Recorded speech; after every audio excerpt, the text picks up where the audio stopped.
देखिए, ये वीडियो मैं मनुष्य के कर्म के बारे में बता रही हूँ। कहना जैसे कर्म करेगा मानो फल देगा भगवान, ये तो सत्य है। लेकिन हमारे जो कर्म है, हम सोचें कि छिपा के किसी से अनजाने में कुछ काम छिपा लें, किसी को कोई नहीं पता चलेगा, ये ऐसा असंभव है। वह यह इसी तरह से है हमारे कर्म के प्रति कि हजारों गाय के झुंड में किसी बछड़े की माँ जाती है तो बछड़ा उस माँ के पास पहुँच जाता है कि नहीं। इसी तरह हमारे कर्म हैं, हम जैसे कर्म करते हैं उसका फल देने के लिए जो हमारा भाग्य है हमारे पीछे पीछे पीछे पहुँच जाता है। हम कहीं भी हो, इस दुनिया में, किसी ब्रह्मांड में, कहीं भी किसी भी लोक में हो, हमारे कर्म हमें पकड़ ही लेते हैं। बल्कि ये तो ऐसा बंधन है कि कई जन्मों का बंधन है। इस जन्म में नहीं फल भोगते तो अगले जन्म में भोगते हैं। बहुत से लोगों के बारे में सुना है, दिखाया गया उनके बारे में कि ये पिछले जन्म में ये था, इसने इस कारण से। एक हमारे गांव में नानी लगती थी, वो बाल विधवा थी, तो उनके बारे में कहा गया था कि ये 7 जन्म तक विधवा रहेगी। वो क्यों? कि उन्होंने ऐसा पाप कर दिया था जिससे तुलसी माता ने उन्हें श्राप दे दिया था। तुलसी माता ने श्राप दे दिया था कैसे? कि वो एक किसान की पत्नी थी, है ना। दोपहर का समय था, वह किसान खेत में काम करके थका हारा आया और उसने अपने पति से खाना मांगा।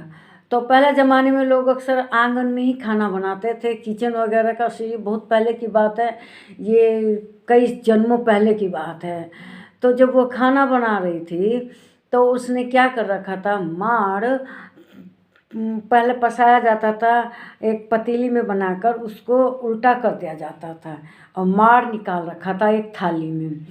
तो उसने वहाँ पर उसको मार रखा होता गरम गरम।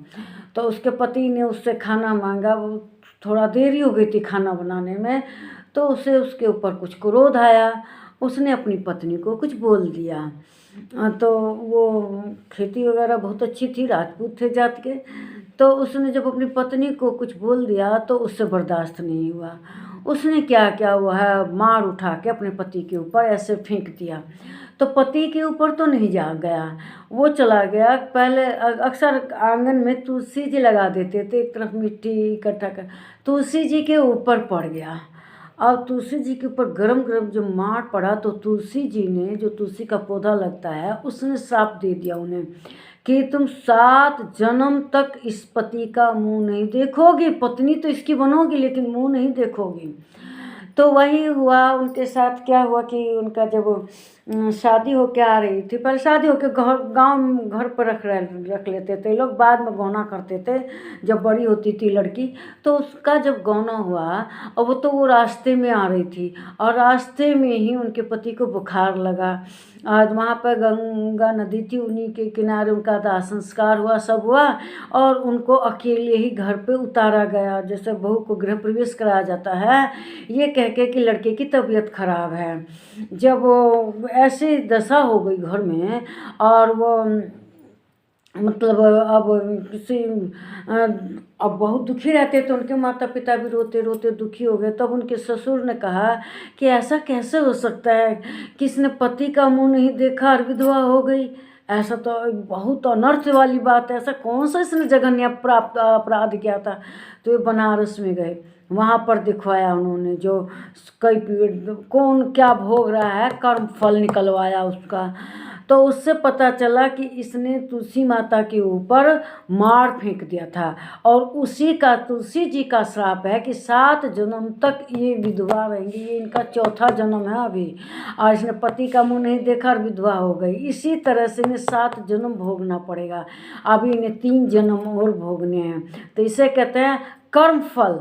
एक बार उन्होंने तुलसी जी के ऊपर मार फेंका गरम गरम, और तुलसी जी का वो श्राप उन्हें उस कर्म, वह कर्म 7 जन्म तक उनका पीछा करते आ रहा है।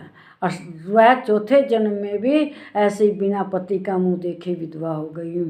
लेकिन उन्होंने अपना धर्म तो बहुत अच्छी तरह से निभाया। वो तो एक्सपायर हो गई हैं, जिंदगी में बहुत महिलाओं का कल्याण करा।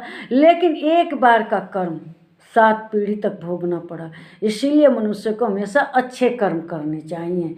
नमस्कार मेरे प्यारे भाइयों, बहनों और बच्चों।